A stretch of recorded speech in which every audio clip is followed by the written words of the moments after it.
Welcome to my YouTube channel. तो कल introductory video मैंने अपनी डाल दी थी और आज से हम अपना पहला कोर्स शुरू करते हैं।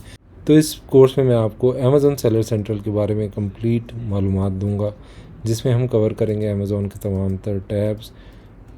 ये जो पहली वीडियो है इसमें हमारा मकसद है कि हम अमेज़ॉन के कुछ की कॉन्सेप्ट्स को समझें और इसके साथ साथ हम समझें कि अमेज़ॉन सेलर सेंट्रल है क्या, उसका डैशबोर्ड कैसा लगता है और उसको नेविगेट किस तरह करते हैं। नेक्स्ट वीडियो से फिर आपको मैं 1 बाय 1 ईच मॉड्यूल बताना शुरू कर दूंगा। तो ये जैसा कि आप देख रहे हैं स्क्रीन पे, तो ये अमेज़ॉन सेलर सेंट्रल का डैशबोर्ड है। यहाँ पे आप देख सकते हैं कि अकाउंट रेटिंग हेल्दी है। ये मेरे अकाउंट का नाम है जो कि मैंने पाकिस्तान में रहते हुए ही बनाया है। ये मैं आपको बताऊँगा कि ये किस तरह बनता है पाकिस्तान से। उसके अलावा आप देख सकते हैं कि जब हम इधर क्लिक करेंगे तो यहाँ पे पहला टैब है प्रोडक्ट्स का। प्रोडक्ट्स के टैब में ऐड अ प्रोडक्ट का ऑप्शन है। यहाँ से आप अपनी लिस्टिंग अपलोड करते हैं। मैनेज प्रोडक्ट है, यहाँ से आप लिस्टिंग को अपडेट करते हैं, जिसमें लिस्टिंग ऑप्टिमाइजेशन, फिर आगे मैनेज प्राइसिंग है कि प्राइसिंग की डिफरेंट चीज़ें होती हैं। प्राइसिंग आपकी कंपेटिटिव होनी चाहिए, बाय बॉक्स कैसे विन करते हैं, ये सारी टर्मिनोलॉजीज़ भी मैं आपको भी बताता हूँ वीडियो में। आप उसके बाद रिव्यूज़ को यहाँ से मैनेज किया जाता है। प्रोडक्ट रिसर्च कहाँ से करनी है, ग्लोबली सेल कैसे करना है, प्रोडक्ट रिपोर्ट्स कहाँ पे हैं, ये सब आपको प्रोडक्ट टैब से मिलेगा। यहाँ से जब हम आएंगे तो अगला है supply chain. Supply chain basically FBA से रिलेटेड होता है, जिसमें हम मैनेज करते हैं एफबीए इन्वेंट्री को, सेलर फुलफिल्ड इन्वेंट्री को। Seller fulfilled inventory basically FBM की इन्वेंट्री है। मैनेज करते हैं शिपमेंट्स को, अमेज़ॉन की शिपमेंट कैसे भेजी जाती है, उसकी रिपोर्ट्स क्या हैं, ये सारी बातें यहाँ पे आती हैं।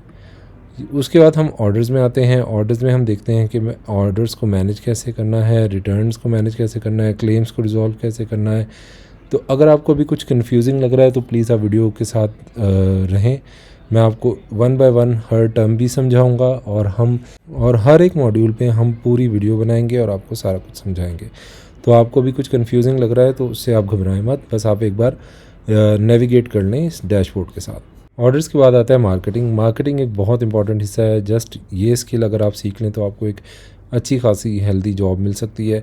मार्केटिंग में आपने देखना होता है कि आप पीपीसी कैसे मैनेज करेंगे, ब्रांड बेस्ड कैंपेन्स, इसमें काफ़ी कुछ है जो कि हम एक सेपरेट वीडियो में कवर कर लेंगे। ये एक पूरा मॉड्यूल है आप कह लें इस कोर्स का, जिसमें हम देखते हैं कि प्रोडक्ट पे प्रमोशन कैसे लगती है, ऐड कंसोल को कैसे मैनेज करना है, सीपीसीज़ को कैसे सेट करना है। ये टर्मिनोलॉजीज़ मैं अभी आपसे डिस्कस करता हूँ। फाइनेंस साइड बेसिकली कह लें कि उन लोगों के लिए जो अपना बिज़नेस कर रहे होंगे तो उनको देखना होगा कि उनकी पेमेंट्स किस तरह आ जा रही हैं, टैक्सेस क्या है, प्रॉफिट एनालिटिक्स क्या है। अगर आप एक अकाउंट मैनेजर भी हैं और अपने क्लाइंट का बिज़नेस मेजर कर रहे हैं तो मोस्ट प्रॉब्ली आपके पास इसकी एक्सेस नहीं होगी। अगर दी हुई है तो ये आपकी ज़िम्मेदारी बनती होगी इसको मैनेज करना। अकाउंट हेल्थ तमाम चीज़ों से ज़्यादा इंपॉर्टेंट मैं कहूँगा अकाउंट हेल्थ है, क्योंकि अकाउंट हेल्थ बेसिकली कंप्लायंस से रिलेटेड है। और अगर आपकी कंप्लायंस सही नहीं है तो आप समझ लें कि आपका अकाउंट हेल्दी नहीं रहेगा। अभी मैं आपको जाके दिखाता हूँ कि जब आप मैनेज हेल्थ में जाते हैं तो यहाँ पे आपके पास डिफरेंट चीज़ें हैं जिनको आपने मॉनिटर करते रहना है। और अगर आप अपना बिज़नेस भी कर रहे हैं तो आपकी ये चीज़ें हमेशा विद इन द कंप्लायंस होनी चाहिए। जिस तरह ऑर्डर डिफेक्ट रेट अंडर 1% होगा। ऑर्डर डिफेक्ट रेट में negative feedback, A to Z chargeback claims आ जाते हैं। पॉलिसी कंप्लायंस में ये सारी चीज़ें आ जाती हैं जो कि 1 बाय 1 आपको बताएंगे। फिर शिपमेंट रेट जो है वो अंडर 4% होगा प्री फुलफिलमेंट के। तो इधर शिपिंग परफॉर्मेंस वाली साइड आ जाती है जो कि ऑपरेशन से रिलेटेड है। तो ये डिफरेंट टैब्स थे जो कि अमेज़ॉन के सेलर सेंट्रल पे होते हैं। इसके अलावा अगर आप सेलर सेंट्रल को डिटेल में देखें तो यहाँ सर्च में जाके हम बिज़नेस रिपोर्ट्स निकालते हैं। बिज़नेस रिपोर्ट्स में जब आप आते हैं तो यहाँ पे आपको पता चलता है कि आपने सेल कितनी की आज। या आप कल की भी देख सकते हैं, वीक टू डेट की भी देख सकते हैं, month to date, year to date, और कोई भी कस्टम डेट डाल के सेल्स को रिव्यू कर सकते हैं। यहाँ पे आपको बिज़नेस परफॉर्मेंस इंसाइट्स बताता है। ये मेरा क्योंकि एक अकाउंट है जो कि मैंने जस्ट ट्रेनिंग पर्पसेस के लिए आप लोगों के लिए लिया है, इसलिए इसमें अभी कोई डिटेल्स नहीं आ रही, वरना यहाँ पे आपको वो बिज़नेस परफॉर्मेंस इंसाइट्स बताता है। इसके अलावा रिपोर्ट सेक्शन में आप जाके यहाँ से detail page and sales traffic से अपनी तमाम तर रिपोर्ट्स डाउनलोड कर सकते हैं, जिनकी बेसिस पे आप अपना तमाम डाटा और सेल्स ट्रेंड्स एनालाइज करते हैं और इसी की बेसिस पे बिज़नेस का डिसीजन मेकिंग करते हैं। इसके अलावा आपके पास इन्वेंट्री रिपोर्ट्स होती हैं। इन्वेंट्री रिपोर्ट्स में आपको पता चलता है कि आपने इन्वेंट्री को कहाँ से और किस तरह अपडेट करना है। बेसिकली इसमें आपके पास एक्टिव लिस्टिंग रिपोर्ट है, इन्वेंट्री रिपोर्ट है जो कि इन्वेंट्री की सिचुएशन बताती है, open listing, category listing, inactive listings, आर लिस्टिंग रिपोर्ट, ये सब लिस्टिंग रिपोर्ट्स यूज़ होती हैं डिफरेंट फंक्शंस में और डिफरेंट एनालिसिस में। तो इसको भी हम देखेंगे कि ये किस तरह करते हैं। इसके अलावा जब आप इधर आते हैं तो यहाँ से आप अपने कस्टमर्स के मैसेजेस देखते हैं। अमेज़ॉन पे आपने विदिन 24 आवर्स अपने कस्टमर के तमाम तर मैसेजेस को रिस्पॉन्ड करना होता है। रिस्पॉन्स नीडेड वाले मैसेज इधर आ जाते हैं, सेंट मैसेज यहाँ पे आते हैं, जो रिजॉल्व होते हैं वो यहाँ पे, और जो कि नहीं रिजॉल्व आप कर पाते वो यहाँ पे होते हैं। तो आपने हर मैसेज और हर क्लेम को रिजॉल्व करना लाजमी होता है। ये बहुत इम्पॉर्टेंट सेक्शन है जहाँ से अगर आप कोई भी चीज़ नहीं मैनेज कर पा रहे, आपको नहीं समझ आ रही, तो आप यहाँ से हेल्प एंड रिसोर्सेज अमेज़ॉन को देख सकते हैं। इसके अलावा कोई ऐसा काम जो कि आपका फंस गया और वो आपसे हल नहीं हो रहा, तो उसके लिए आप सपोर्ट केसेस को करते हैं। उसमें आप मैनेज सपोर्ट केसेस में जाएंगे और यहाँ से आप न्यू केस जनरेट कर देंगे। यहाँ से जाके क्रिएट न्यू केस करेंगे और ये आपको मैं बताऊँगा आगे चल के कि ये किस तरह किया जाता है। इसके बाद ये सेटिंग का टैब है। तो सेटिंग के टैब में आप जाके तो अपने अकाउंट रिलेटेड इन्फॉर्मेशंस को देख सकते हैं, जिसमें अकाउंट्स एंड नोटिफिकेशन है, यूजर्स परमिशन है, सेटिंग्स में जाके अकाउंट की setting, login setting, return setting, जिसमें ऑर्डर रिटर्न्स किस तरह होंगे, शिपिंग सेटिंग्स, ऑर्डर शिप किस तरह होंगे, FBA की सेटिंग्स, और अपनी ऐप्स और दीगर सर्टिफिकेशंस और ब्रांड को मैनेज कर सकते हैं। अभी तक मैंने आपको तमाम टैब्स का जस्ट ओवरव्यू दिया है। अगर हम वन बाय वन मैं आपको जाके दिखाऊं तो हर टैब के अंदर एक अलग पूरा मॉड्यूल खुल जाता है। जिस तरह के हम ऐड अ प्रोडक्ट पे आते हैं तो यहाँ से हमारे पास डिफरेंट ऑप्शंस आ जाती हैं कि हमने प्रोडक्ट को किस तरह लिस्ट करना है, वेरिएशन किस तरह डालनी है। इसी तरह जब हम वापस आएँ और देखें कि मैनेज प्रोडक्ट में जब हम आते हैं तो हमारे पास हमारी एग्जिस्टिंग लिस्टिंग्स खुल जाती हैं। ये एक लिस्टिंग मैंने बनाई थी। यहाँ से आप लिस्टिंग को सिलेक्ट करके उसकी कोई भी चीज़ अपडेट कर सकते हैं, चाहे वो इन्वेंट्री रिलेटेड हो, उसकी प्राइसिंग हो, उसका टाइटल हो या इमेजेस हों। तो यहाँ पे दिया हुआ है कि मैनेज प्रोडक्ट, वहाँ पे आगे मैनेज A+ कंटेंट। तो A+ कंटेंट क्या होता है वो भी आपको इस कोर्स में हम बताएंगे।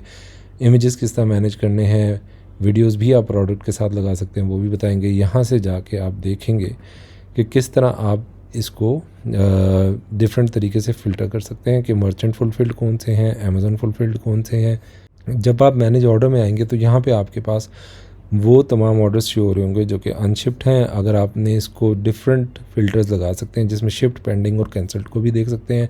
ऑर्डर डेट के हिसाब से भी इसे कर सकते हैं। ऑर्डर फाइल्स को अपलोड भी किया जा सकता है और बल्क एक्शंस भी हैं जो कि तमाम के तमाम आपके डे टू डे ऑपरेशंस का हिस्सा है।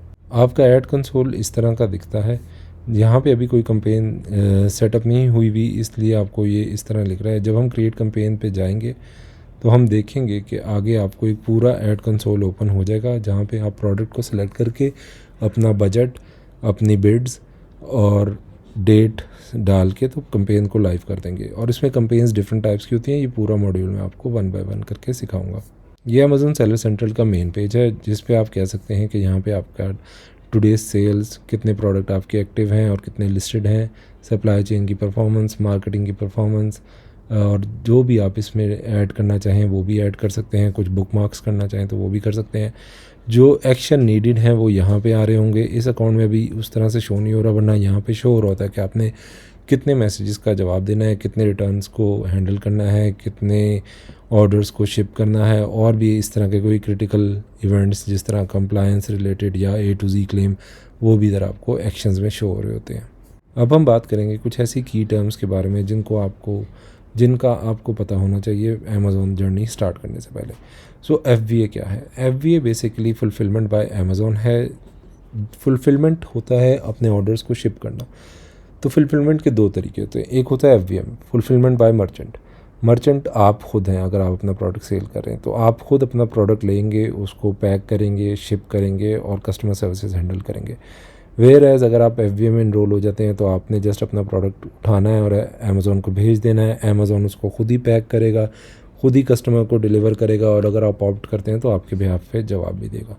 अब अमेज़ॉन क्या है ये भी देख लें, काफ़ी बेसिक है, लेकिन अगर किसी को नहीं पता तो बताना चाहिए। मुझे लगता है कि अमेज़ॉन बेसिकली एक मार्केट प्लेस है, think of it as a mall जहाँ पे मिलियंस ऑफ कस्टमर्स आते हैं और अपना बिज़नेस करते हैं। अब एक टर्म होती है कि एज इन क्या है। एज इन बेसिकली, तो ये जो अभी मैंने हाईलाइट किया है ये आपका एज इन है। ASIN stands for Amazon standard identification number, जो कि अमेज़ॉन एक किसी भी प्रोडक्ट को देता है। और SKU क्या है? SKU है स्टॉक कीपिंग यूनिट। SKU आप खुद अपना डिसाइड करते हैं कि आपने क्या अपने प्रोडक्ट का नाम रखना है। तो ये एज इन और SKU का फ़र्क हो गया। तो अगर हम मार्केटिंग की बात करें तो मार्केटिंग में इम्प्रेशंस का मतलब है कि आपने जो एड्स लगाए उनकी बेसिस पे कस्टमर के कितने व्यूज़ आए। मार्केटिंग की ही टर्म्स हैं ROA। ROA is basically ROAS, return on ad spend. Ad, आपने अपने एड्स पे कितना पैसा लगाया और उसका आपको क्या रिटर्न आया, ये रिटर्न ऑन एड स्पेंड है। इसी तरह टेकॉस है। TACoS is total advertising cost of sales, जिसमें आपको पता चलता है कि आपकी टोटल सेल्स के अगेंस्ट आपने कितना एड स्पेंड किया। इसी तरह एक बहुत इम्पॉर्टेंट टर्म है आपका CTR, which is click through rate.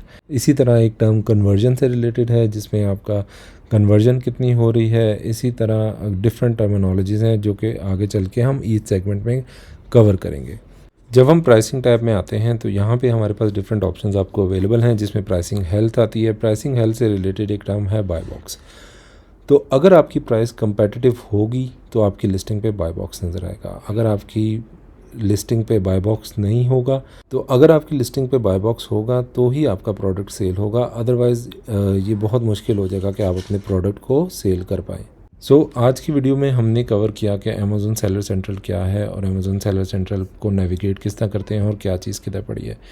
Next video में हम कवर करेंगे कि अमेज़ॉन सेलर सेंट्रल में प्रोडक्ट्स को किस तरह लिस्ट किया जाता है और आप अपने FBA या FBM प्रोडक्ट्स जो कि आप लिस्ट करना चाहते हैं उनको कैसे लिस्ट करेंगे। आप चैनल के साथ स्टे ट्यून्ड रहें और अगर आपको हमारी वीडियो अच्छी लगी हो तो प्लीज़ चैनल को सब्सक्राइब करें और अगली वीडियो देखना ना भूलें। कोर्स अब 1 बाय 1 चलता जाएगा और उम्मीद करते हैं कि आप इससे सीख के या एक अच्छी जॉब सिक्योर करेंगे या फिर अपना बिज़नेस स्टार्ट करेंगे। लेकिन उसके लिए पहले आपने सीखना है और सीखने का अमल थोड़ा लंबा है।